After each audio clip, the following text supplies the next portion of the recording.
ایاک نعبد و ایاک نستعین، ہم تیری ہی عبادت کرتے ہیں اور تجھ سے ہی مدد چاہتے ہیں۔ آیت کس حصے میں کیا تربیت کی گئی کہ میں ختم کریں اپنے اندر سے۔ ہم دنیا میں مالک نہیں محتاج ہیں، اپنی اسی محتاجی کو دل و جان سے تسلیم کر لینا ہی بندگی ہے۔ جب بندہ دل کی گہرائی سے یہ تسلیم کرتا ہے نا کہ میں محتاج بے بس بندہ ہوں، اب اس پر لطف و کرم کے دروازے کھلنا شروع ہو جاتے ہیں، اب اس پر بارش، کیونکہ پہلے یہ ایکسپٹ کرنا ہوتا ہے میں سب کچھ ہوں، نہیں میں کچھ بھی نہیں، میں محتاج، مالک تو سب کچھ ہے۔ ایاک نعبد و ایاک نستعین میں بندگی کا پیغام ہے، تیری ہی عبادت کرتے ہیں مولا، تجھی سے مدد چاہتے ہیں۔ یعنی کس طرح کہیں کہ اللہ ہاتھ پاؤں تو نے دیے، مگر تیری مدد ہوگی تو ہاتھ پار چلا پاؤں گا، ہیں مولا میرے پاس پاؤں تو نہیں دیے ہیں، مگر میں جب تک نہیں چل سکتا جب تک تیری مدد نہیں ہوگی۔ نہیں دیکھے پاؤں والے، پاؤں ہیں جسم میں چل نہیں پا رہے، ہاتھ ہیں جسم میں اٹھا نہیں پا رہے، بھائی باڈی میں تو لگے ہوئے ہاتھ، مگر ہاتھ کام نہیں کر رہا ہے، انگلیاں بند نہیں ہو رہی ہیں، پکڑ نہیں پا رہے ہیں، پیر ہے چل نہیں پا رہے۔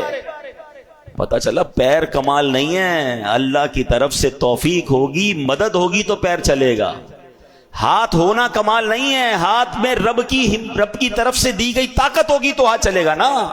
زبان منہ میں ایگزسٹ کرتی ہے لوگوں کے، جتنے گونگے بغیر زبان کے تھوڑی ہوتے ہیں، باڈی پارٹ ہے مگر بول نہیں پا رہے۔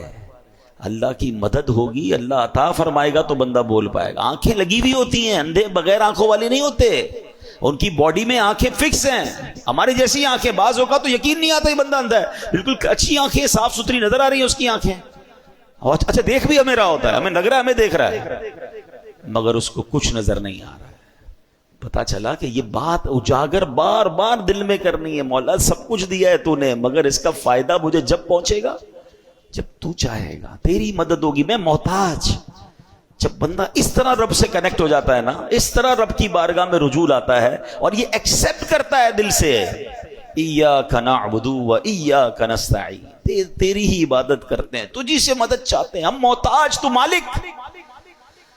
پھر دیکھو کیسے کرم کے دروازے کھلتے ہیں۔ لوگ اپنے آپ کو محتاج سمجھنے کے لیے تیار نہیں ہوتے۔ ہاں یہ بڑی گہری بات کر رہا ہوں، اللہ کے آگے میں نے پڑھا ہے، کتابوں پڑھا، ایسے لوگ بھی ایگزسٹ کرتے ہوں گے جو دعا مانگنے میں شرماتے ہیں کہ یار اتنا بڑا آدمی ہو کہ میں، لوگ کیا کہیں گے۔ اللہ کے آگے روتے نہیں ہیں، اللہ کے آگے گڑ گڑاتے نہیں ہیں، ان کو شرم آ رہی ہوتی ہے اپنے اسٹیٹس کو دیکھ کر۔ تف ہے کہ اگر تم دنیا میں کسی مرتبے پر پہنچ گئے اور احکم الحاکمین کے آگے سجدہ کرنے میں، گڑ گڑانے میں، محتاجی ماننے میں تمہیں تکلیف ہو رہی ہے تو تیار ہو جاؤ، پھر بڑے محتاج بن جاؤ گے۔ ارے اس کے آگے تو سبھی محتاج ہیں نا، کون ہے کائنات میں جس کو رب کی مدد کی ضرورت نہیں ہے؟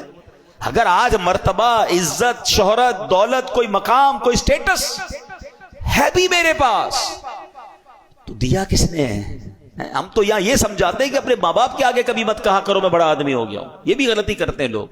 اگر کوئی عزت مل جاتی، دولت مل جاتی، اسٹیٹس مل جاتا ہے تو امی ابو کو کہہ رہے ہوتے ہیں بڑا افسر بن گیا ہوں، بڑا آدمی بن گیا ہوں، اب ٹائم نہیں ہوتا، پتہ نہیں میرے آگے پیچھے کتنے لوگ ہوتے ہیں، کتنے ملازمین ہیں۔ نہیں، دنیا کے لیے آپ کچھ بھی ہوں، ماں باپ کے آگے بچے بن کر ہی رہیں، ان کے پیر دبائیں۔